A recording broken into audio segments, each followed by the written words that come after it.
18 साल से कम बच्चे घर के बाहर आओ। सभी बच्चों को सरकार द्वारा डेंगू का टीका लगाया जा रहा है। अबे यहाँ से मत चिल्ला डॉक्टर, ऐसे कोई नहीं आएगा। सब बच्चे इंजेक्शन से बहुत डरते हैं। तो कैसे आएंगे? चलो घर घर चलकर सभी 18 साल से कम बच्चों को इंजेक्शन लगाते हैं। हाँ, ये सही रहेगा। तो चलो सबसे पहले उस घर के सभी बच्चों को इंजेक्शन लगाते हैं।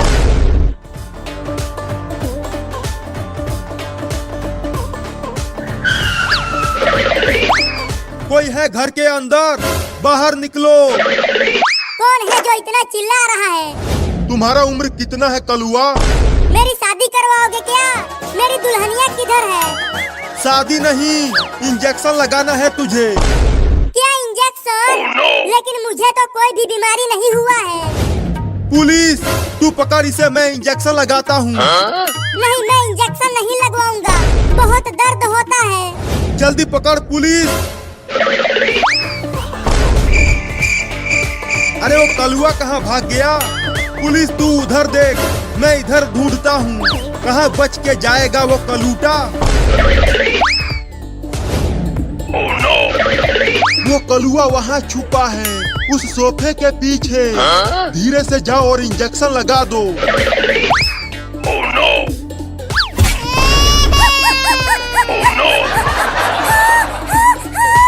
इंजेक्शन लगा दिया।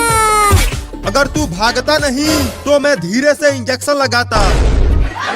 अब चलो डॉक्टर, चिंटू और चिंकी को भी इंजेक्शन लगाते हैं। हाँ चलो। अब ठेले को धक्का मार पुलिस।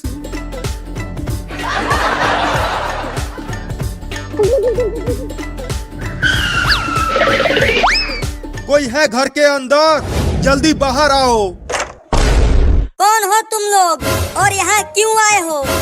हम सरकार की तरफ से आए हैं और हम 18 साल से कम बच्चों को डेंगू का टीका लगा रहे हैं। अरे तो अंदर आओ, हमारे घर में भी 3-3 बच्चे हैं। चिंटू और चिंकी बाहर तो आओ, देखो मैं तुम्हारे लिए रसगुल्ले लाया हूँ। रसगुल्ला? कहाँ है रसगुल्ला? और मैं भी रसगुल्ला खाऊंगी। वो पागल बाबू कहाँ है? उसे भी तो बुलाओ। बाबू सो रहा है पापा, उसे मत बुलाओ, नहीं तो वो पूरा का पूरा रसगुल्ला अकेले ही खा जाएगा। हाँ, उसे मत बुलाओ पापा। तो डॉक्टर, इन दोनों को ही रसगुल्ला खिला दो। पुलिस चल, पहले इस लड़के को पकड़। पहले ये रसगुल्ला खाएगा। अरे मुझे पकड़ने की जरूरत नहीं है, मैं ऐसे ही पूरा का पूरा रसगुल्ला खा जाऊंगा। नहीं, पहले मुझे खिलाओ। तुम्हारा भी नंबर आएगा, लेकिन पहले ये खाएगा। अब जल्दी से आकर इंजेक्शन लगा डॉक्टर, मैं इसे पकड़ लिया हूँ। क्या इंजेक्शन? लेकिन तुमने तो बोला था कि तुम हमें रसगुल्ला खिलाओगे। ये इंजेक्शन ही तो रसगुल्ला है। नहीं नहीं, तुम सब झूठे हो, मैं इंजेक्शन नहीं लगवाऊंगा। अरे भाग रहे चिंकिया, वो रसगुल्ला नहीं इंजेक्शन है। वो दोनों तो भाग गए। तू ही उसे कस के नहीं पकड़ा था। मैं तो उसे कस के ही पकड़ा था, लेकिन उसने मुझे मार दिया। चिंटू और चिंकी भाग गए तो क्या हुआ? चलो बाबू को टीका लगाते हैं। वो अंदर सोया हुआ है। हाँ चलो, पहले उसे ही टीका लगाते हैं। देखो वो सो रहा है, चुपके से उसे इंजेक्शन लगाना, नहीं तो अगर वो जाग गया तो बहुत मारेगा तुझे। ठीक है, सोते हुए ही लगा देता हूँ। अरे दादा, मार दिया।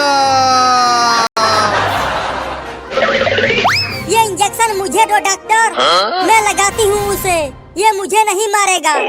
हाँ ये लो। पुलिस, उसका दोनों हाथ पकड़ के टांग ले।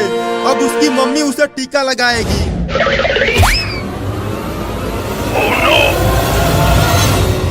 अस्सलामुअलैकुम दोस्तों, कैसे हैं आप सब?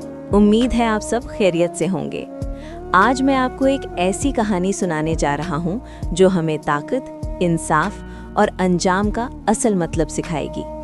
ये कहानी है पुराने ज़माने के एक बादशाह की, जिसका एक फैसला पूरी सल्तनत की तकदीर बदल देता है। वीडियो आखिर तक ज़रूर देखिएगा, क्योंकि असल मोड़ आखिर में आएगा। बहुत पुराने ज़माने में एक अजीम सल्तनत थी जिसका नाम ज़रीनाबाद था। उस सल्तनत का बादशाह मलिक हारिस था। वो बहादुर, ताकतवर और सख्त दिल हुक्मरान माना जाता था। कहा जाता था कि बादशाह हारिस कभी किसी की बात पर रहम नहीं करता था। उसका कानून सिर्फ एक था, जो गलती करे वो सज़ा पाए, चाहे वो कोई भी हो। एक दिन दरबार में एक नौजवान सिपाही लाया गया। उसका नाम अयाज था। इल्ज़ाम ये था कि उसने जंग के मैदान से पीछे हटकर बुज़दिली दिखाई। वज़ीर बोला, हुजूर, कानून के मुताबिक इसकी सज़ा मौत है।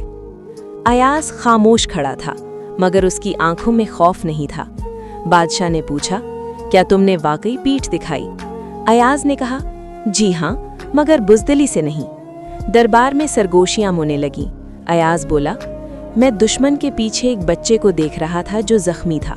अगर मैं आगे बढ़ता तो वो मर जाता। मैंने जंग छोड़कर उसे बचाया। बादशाह का चेहरा सख्त हो गया। उसने कहा, जंग में जज्बात की कोई जगह नहीं, कानून कानून होता है। सजा का ऐलान हो गया। अगली सुबह अयाज को फांसी दी जानी थी। इसी रात एक अजीब वाकया हुआ। बादशाह ख्वाब में खुद को एक सुनसान मैदान में खड़ा देखता है। उसके सामने हजारों लाशें थीं और हर लाश के चेहरे पर एक ही सवाल था, ताकत बड़ी है या इंसानियत? बादशाह पसीने में डूबकर जाग उठा। अगली सुबह दरबार लगा। सबको लगा सजा दी जाएगी, मगर बादशाह ने कहा, अयाज को लाया जाए। अयाज आया। बादशाह ने पूछा, अगर तुम्हें दोबारा वही लम्हा मिले तो क्या फिर वही करोगे? अयाज ने जवाब दिया, जी हाँ हुजूर, क्योंकि जंग जीतकर इंसान हार जाए तो वो जीत नहीं होती। दरबार खामोश हो गया। बादशाह खड़ा हो गया। उसने कहा, आज ज़रीनाबाद में नया कानून लिखा जाएगा, वो कानून जिसमें इंसाफ के साथ दिल भी शामिल होगा। अयाज को माफ कर दिया गया। न सिर्फ माफ, बल्कि उसे सिपा सालार बना दिया गया। सालों बाद ज़रीनाबाद एक मिसाल बन गया। लोग कहते थे, ये वो सल्तनत है जहां कानून आंखों से नहीं, ज़मीर से देखा जाता है। और बादशाह हारिस वो तारीख में इस बादशाह के तौर पर याद रखा गया जिसने एक दिन अपनी ताकत को इंसानियत के आगे झुका दिया। सबक: असल ताकत वो नहीं जो खौफ फैलाए, बल्कि वो है जो इंसाफ के साथ रहम भी रखे। अगर आपको ये कहानी पसंद आई हो तो वीडियो को लाइक करें, चैनल को सब्सक्राइब करें और बेल आइकन दबाएं ताकि आपको ऐसी ही ज़बरदस्त नई और सबक आमूज़ कहानियाँ मिलती रहें।